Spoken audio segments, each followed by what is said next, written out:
নমস্কার বন্ধুরা, শঙ্করী কিচেনে সকলকে স্বাগত। আজ শেয়ার করব পুরভরা পটল ভাজা। এত টেস্টি যে না বানিয়ে খেলে বুঝতে পারবেন না। প্লেন ডাল ভাতের সাথে এইরকম পটল ভাজা হলে কোনো কথাই নেই। খুব সাধারণ উপকরণ আর একদম ঘরোয়া একটা রান্না। আজকে রান্নার প্রধান উপকরণ হচ্ছে পটল। আমি এখানে 4 পিস পটল নিয়েছি। পটলের গাটা আমি চেঁচে নিচ্ছি আর দু সাইডে বোটার দিকের অংশটা আমি কেটে বাদ দিয়ে দিয়েছি। একইভাবে সব পটলগুলোকে আমি চেঁচে তারপরে ভালো করে ধুয়ে নিয়েছি। এবার পটলগুলোকে আমি দুভাগ করে নিচ্ছি। পটলের ভেতরে যে দানা অংশটা আছে সেই অংশটা আমি একটা চামচের সাহায্যে বের করে নিচ্ছি। কিভাবে করছি সেটা একটুখানি দেখুন। চামচের সাহায্যে এই কাজটা অতি সহজে করা যাবে। এরকমভাবে একটু টানলেই পটলের দানাগুলো বেরিয়ে আসবে। একইভাবে সব পটলগুলো মাঝ বরাবর চিড়ে নেব আর ভেতরের দানাটা আমি বের করে আলাদা সরিয়ে রাখব। আজকের রেসিপিটা দেখার পর আপনাদের যদি ভালো লাগে তাহলে অবশ্যই একটা লাইক, শেয়ার ও কমেন্ট করবেন। বেল আইকন সমেত আমার চ্যানেলটা সাবস্ক্রাইব করে আমার পাশে থাকবেন। বেল আইকনটা ক্লিক করা থাকলে আমার যে কোনো রেসিপি বা আমি যাই আপলোড করি না কেন সবার আগে নোটিফিকেশন আপনার কাছে পৌঁছে যাবে। পটলের দানাগুলো আমি এই রান্নায় ব্যবহার করব না। পটলের মধ্যে স্বাদ মতো নুন, অল্প পরিমাণে হলুদ গুঁড়ো আর অল্প পরিমাণে চিনি আমি মাখিয়ে নেব। নুন, চিনি, হলুদ গুঁড়ো এটা মাখিয়ে পটলটা আমি রেস্ট দেব, যাতে পটলটা সফট হয়ে যায় আর রান্না করার সময় কোনো কাঁচা ভাব না থাকে। আজকের রেসিপিটা স্কিপ করবেন না, স্কিপ করলে কিন্তু অনেকটাই মিস হয়ে যাবে। এখন এটা আমি 10-15 মিনিটের জন্য মাখিয়ে রেখে দেব। ততক্ষণে দেখিয়ে দিই আর বাকি কী আমি এর মধ্যে ব্যবহার করব। 100 গ্রাম পনির নিয়েছি। পনিরটাকে আমি গ্রেট করে নেব। একটা গ্রেটারের সাহায্যে দেখুন আমি কিভাবে পনিরটাকে গ্রেট করে নিয়েছি। পনির ছাড়া আর যা উপকরণ লাগবে সেটা আমি রান্না করতে করতে দেখিয়ে দেব। 10-15 মিনিট পর ফিরে এলাম। দেখুন এখন পটলগুলো একদম সফট হয়ে গেছে আর এর যে জল ছেড়েছে সেই জলটা আমি একটু হাতের সাহায্যে নিগড়ে বাদ দিয়ে দিচ্ছি।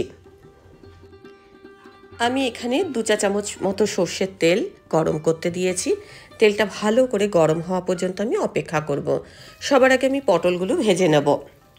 মিডিয়াম টু হাই ফ্লেমে আমি এখন পটলগুলো ভাজবো। তবে পটলগুলো একেবারে লাল লাল করে ভাজবো না।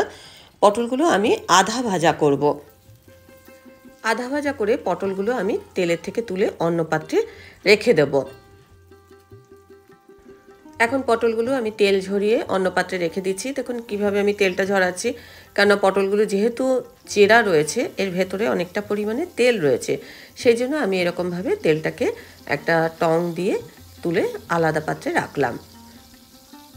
এখন যে তেলটা দেখা যাচ্ছে এই তেলেতে আমি রান্না করব। 1 চা চামচ গ্রেট করা আদা দিলাম, 2টো কাঁচা লঙ্কার কুচি দিয়ে দিলাম। আদা কাঁচা লঙ্কার গন্ধটা খুব ভালো লাগবে। হালকা নাড়াচাড়া করব। এখন গ্যাসের ফ্লেমটা আমি কম করে দিয়েছি। কালারের জন্য আমি এখানে খুব অল্প পরিমাণে কাশ্মীরি লঙ্কার গুঁড়ো দিয়েছি। 1/2 চা চামচ দিলাম জিরের গুঁড়ো। তেলের মধ্যে আমি এগুলোকে হালকা নাড়াচাড়া করেছি। 1/4 চা চামচ দিয়েছি হলুদ গুঁড়ো, এগুলো জাস্ট কালারের জন্য। এবার গ্রেট করে রাখা পনিরটা আমি দিয়ে দিলাম। পনিরটাকে আমি এবার এই মশলার সাথে নাড়াচাড়া করে নেব আর পনিরটা একটু ভাজা ভাজা করব যাতে এর থেকে একটা সুন্দর গন্ধ হয়। মিডিয়াম টু লো ফ্লেমে পনিরটাকে আমি 3-4 মিনিট ভেজে নিয়েছি। এর মধ্যে স্বাদ মতো নুন দিলাম, দিয়ে দিচ্ছি স্বাদ মতো চিনি। পনিরের সাথে খুব ভালো করে মিশিয়ে নেব। পনিরটা বেশ সুন্দরভাবে ভাজা হয়ে গেছে। এবার এর মধ্যে আমি একটা সেদ্ধ আলু দিয়ে দিচ্ছি। আলুটা দিয়ে পনিরের সাথে আমি খুব ভালো করে কষিয়ে নেব। আলুটা দিলে পনিরের মধ্যে একটা বাইন্ডিং আসবে আর খেতেও কিন্তু খুব ভালো হবে। এই যে পুরটা কিন্তু খুব টেস্টি হবে। একটা আলুই আমি 2 ভাগ করে দিয়েছি, মানে এটা আমি দেখছিলাম যে পুরের পরিমাণটা আমার কতটা লাগবে। যদি একটু বেশি হয় অসুবিধা নেই। একটা ম্যাশারের সাহায্যে পনির আর আলুটা খুব ভালো করে আমি মিশিয়ে নিচ্ছি। আর এই যে পুরটা, এই পুরটা কিন্তু শুধু খেতেও খুব ভালো লাগবে। খুব ভালো করে কষানো হয়ে গেছে। এবার আমি 1/4 চা চামচ গরম মশলার গুঁড়ো দিয়েছি, পনিরের সাথে আলুর সাথে খুব ভালো করে মিশিয়ে নিলাম। আর দিলাম 1 চা চামচ ঘি। এবার আলু আর পনিরের সাথে ঘি গরম মশলাটা খুব ভালো করে মিশিয়ে আমি আরও 2-1 মিনিট রান্না করব। এর থেকে দেখবেন একটা খুব সুন্দর গন্ধ বেরিয়ে আসছে। পুরটা আমার কিন্তু রেডি হয়ে গেল। এখন দেখুন এটা একদম টাইট মতো হয়ে গেছে। আমি এখন কড়াইয়ের থেকে তুলে এটা ঠান্ডা করে নেব। এদিকে পটলটাও আধা ভাজা হয়েছে, এদিকে পুরটাও আমার রেডি। পুরটাকে আমি পটলের সমান ভাগ করে নিচ্ছি যাতে প্রত্যেকটা পটলে এটা ভালোভাবে ভরা যায়। এবার পটলগুলোর ভেতরে আমি আস্তে আস্তে করে পুরগুলো ভরে দেবো। একইভাবে প্রত্যেকটা পটলের মধ্যে পুর ভরে আমি এটা রেখে দেবো। এখন দেখুন এগুলো দেখতে কিন্তু বেশ ভালো লাগছে। কোনো বিশেষ অনুষ্ঠানে আপনারা যদি এরকম ধরনের পটল ভাজা করে পরিবেশন করেন তাহলে কিন্তু খেতে তো যেমন ভালো লাগবেই, আপনি যাকে পরিবেশন করছেন তারও খুব ভালো লাগবে। আর এই পটল ভাজা সম্পূর্ণ নিরামিষভাবেই আমি করেছি, এর মধ্যে তো কোনো পেঁয়াজ রসুন আমি ব্যবহার করিনি। দেখুন একইভাবে সব পটলগুলোর মধ্যে আমি পুরটা ভরে নিলাম। এবার একটা ফ্রাই প্যানে আমি ঘি গরম করতে দিয়েছি। একদম শেষে আমি পটলগুলোকে একটু ঘিয়ে ভাজবো যাতে এই পটলগুলোর মধ্যে সুন্দর একটা ফ্লেভার আসে। কম আঁচে ঘিটা মেল্ট করে নিয়েছি। পুরো ফ্রাই প্যানে আমি ঘিটা লাগিয়ে নিলাম। এবার আমি 5-6টা গোলমরিচ গুঁড়ো করে নিয়েছি। সেই আধা গুঁড়ো গোলমরিচটা আমি এবার ফ্রাই প্যানের মধ্যে ছড়িয়ে দিলাম। এবার এক এক করে পটলগুলো যে দিকটা পুর আছে সেই দিকটা ফ্রাই প্যানের মধ্যে দিয়ে আমি গোলমরিচগুলো একটু এই পুরের সাথে লাগিয়ে দিচ্ছি।